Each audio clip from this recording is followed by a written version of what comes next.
I worked all my life. I still rather be on the buses riding up and down the street than picking up passengers, dropping them off. Not being able to help support my family, that's my main struggle. Well, some days you feel like coming out and some days you don't. Sometimes I shut down a lot. The kids keep me going. That's how it goes. I was born with a rare disease called myasthenia gravis, and because of that disease I have to take steroids. Because of the steroids I have diabetes. It was such an amazing experience that I would never forget. I didn't know that I was the first person to give birth at the birth center. The type of people that PCC serves includes individuals of all life cycles. So anyone from the infant with their mother who may have come to us through maternal-child health care, through the elderly patients. A typical patient, though, tends to be a young adult or male or female accessing services for us possibly for the first time. Jill is a patient of ours here. I take care of her children. Jill has had a number of medical problems herself, and so have her children. I just had her, and I saw something going on with my breast. And the doctor said it's milk, and she said, you just had a baby. And then, they go along with the age. I guess I wasn't old enough for them to check out. So I came out here, and when Dr. Thomas saw it, instantly she sent me, to get a biopsy. And then then we went up from there with the treatment and stuff for breast cancer. But I made it through that, and just this past year, 2015, I found out I had a tumor in my rib cage. So, gosh, I've been walking around here for since last summer, not knowing that my back was broke, because the tumor broke this rib back here. So they ended up having to redo my whole back. So, and that's why, and she doesn't quite understand because she's young, but my back is very sensitive. Our patients in particular tend to be very afraid of doctors, very afraid of healthcare. They will ignore a problem for months. So Jill, for instance, with her breast cancer, had waited a while before she came to see us. I can imagine myself somewhere else right now. And I don't think I'm going to be changing doctors too quick because of everything that's happened to me. And I trust these doctors here at PCC. My kids think the doctors are great. Dr. Turnock, they think she's a great doctor. If they have any kind of problem, they'll say, call Dr. Turnock. Our children here in particular tend to have fairly high rates of developmental delays. We try to catch that very early so that we can intervene, because one of the beautiful things about children is if you intervene early, they do very well. The inner city African American children in particular have a lot of asthma, obesity. They see a fair number of school problems, learning disabilities. That kind of ties back into the developmental delays. We see a ton of dental cavities, dental caries, which is why our dental clinic is so important and integral. We see a lot of kids in our clinic. I think kids are a very great patient population to work with, and also a very vulnerable patient population. One of the great things about PCC and having an oral health program located within our organization is the ability to co-manage patients. In private practice, a patient is referred from their medical doctor, or they go because they think, oh, I have some dental needs. Whereas in PCC, where our oral health services are even co-located, it is so easy for medical providers to refer a patient right upstairs. I think we see at PCC a lot of patients who have wanted medical care and haven't either known where to go for it based on their insurance status. All too often when they find us, there probably would have been a lot of work that could have been done previously.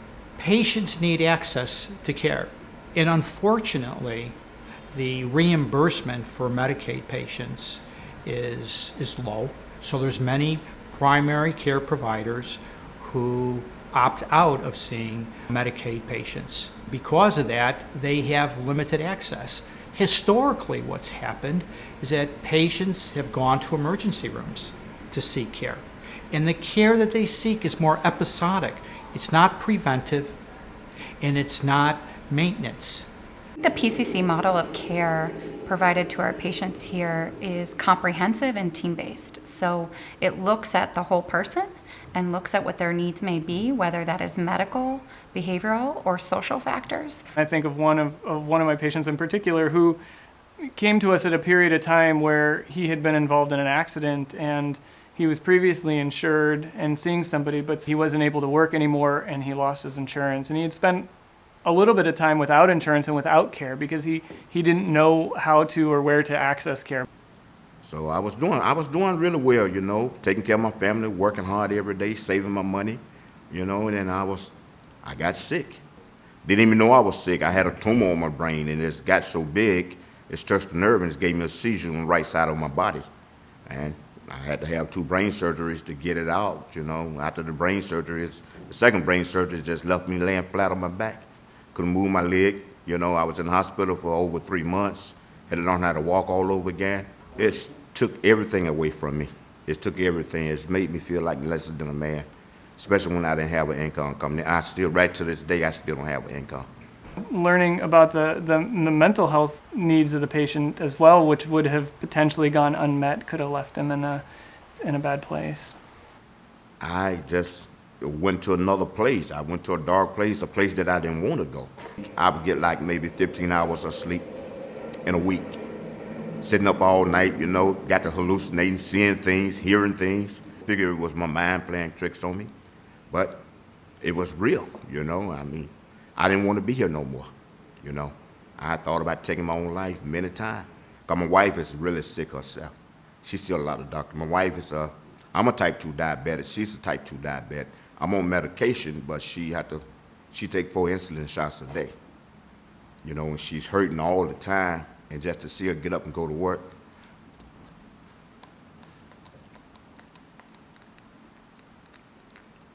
you know, just to see her get up every morning knowing that she's sick so that we can keep a roof over our head. You know, she's doing everything. And I feel like I'm hopeless. I can't help her right now. So hopefully my disability come through so I can just take some of the pressure off of her so she can get the help that she needs. She won't have to work so hard. She missed doctor's appointment because she don't want to miss a day of work. You know, and it's rough, you know. We don't operate in a vacuum. We're just one cog in the wheel as healthcare. But you also have to have a community where it's safe. So if I want to go out walking, or if I want to go out running, that I feel safe. There needs to be education. Jobs need to be plentiful. They need to have an opportunity. There needs to be hope within those communities that I can create a better life for myself and my family and my kids. The value of a health center is not just in providing medical services, but really providing community services through, you know, a medical lens. The major conditions that go untreated by our patients are behavioral health, including mental health and substance use, as well as chronic illnesses that are unmanaged, diabetes, asthma, cancer. Without PCC, I would probably have fallen into a lot of mess as far as my diabetes, because I knew nothing about the disease at all. My neurologist, the one that described the steroids, he was just, oh, you got to get your diabetes under control, and sent me away. So coming here and them doing the full workup helped me understand this is what you got and this is what you need to do to manage. Let's take a diabetic patient, for instance. If you come in and you talk to your provider, one of the most important elements the provider is going to tell you is that you have to eat differently. You have to take into account the foods that you eat and what those foods are. So that's why we've done the urban farm. The PCC Austin Farm is serving the Austin community, which is labeled as, per the USDA guidelines, as a food desert. And that means that individuals living in this community and similar communities in Chicago have a lack of accessibility to nutritious, local, and affordable produce. There was a underserved population in Mississippi, and a health center started, and one of the physicians there, who's the father of community health centers, Jack Geiger, started seeing patients that were malnourished. He started writing prescriptions for different foods, you know, fresh fruits, fresh vegetables, and gave him a prescription and said, take it to the pharmacy. And the pharmacy said, well, what what are we going to do with this? So all of a sudden, then you have a lot of people who are like, we need access to fresh fruit and vegetables, and we need access to healthier lifestyle. They're coming in to chit chat, they're coming in to buy carrots, they're coming in to buy collards and exchanging recipes. So there's a certain community building that exists here that didn't. This was a barren, empty lot that was collecting debris and trash, and it wasn't a safe space for our neighbors. And now it is. It's beyond a safe space for our neighbors. It's a beautiful space for our neighbors. We have developed a true medical home model for our patients where patients can access not only primary medical care, but also dental and behavioral health services. In addition, PCC staff are able to instruct patients on proper nutrition through our urban farm program.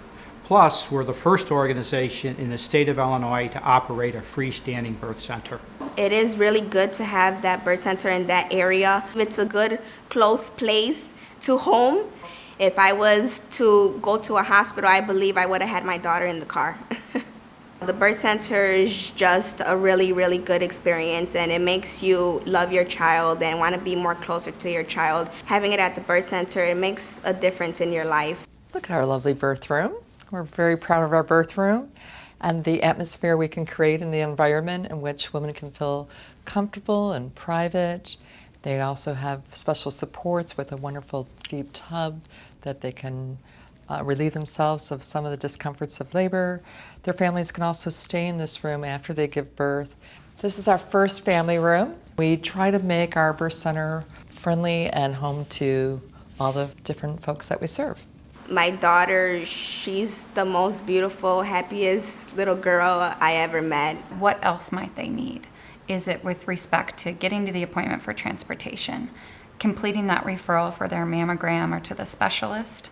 Is it about getting the food that they need for themselves and their children, coverage with insurance through our navigators, and or follow-up after an inpatient hospitalization?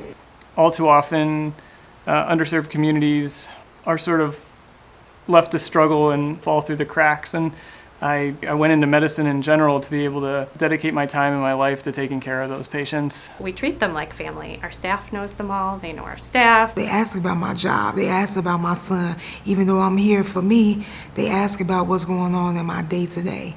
If PCC didn't exist, I think what we would continue to see in the communities is a decline in overall health. And when there's a decline in overall health, we see other factors go up. We see factors such as crime, factors such as unemployment. The winter months are coming. Is it my medication or is it my heating bill? And somehow we've got to find a way to take that dilemma out of the decision making for that patient. There should be no dilemma there. Because I was, always looking for resources, who's going to keep my kids if I go here, if their dad can't, how's this going to work out? And I know I'm not going anywhere for a very long time, and the fight is on. No telling where I would be right now because my mind was in a dark place. But now, I'm coming back. I'm not where I'm supposed to be, where I want to be, but I'm not in that dark place anymore. I mean, all I needed was someone to tell me that, Charlie, it's going to be all right. And that's what they told me. I mean, it's like they just took me by the hand and said, hey, you're going to be okay. We all benefit from healthy communities. And so I think that no matter what part of Chicago you live in, you should look at your community health centers as being friends and looked at as really trying to start the conversation of taking care of patients that aren't being taken care of. If PCC was not here, wow, that would really create a problem. The most common driver of community health needs is lack of access to care, limited preventive and screening services, and inadequate chronic condition management. The question you must ask if PCC was unable to serve the community is where would over 47,000 patients go for healthcare services? Most likely, local hospital emergency rooms. The current primary care community would be unable to accommodate our patients.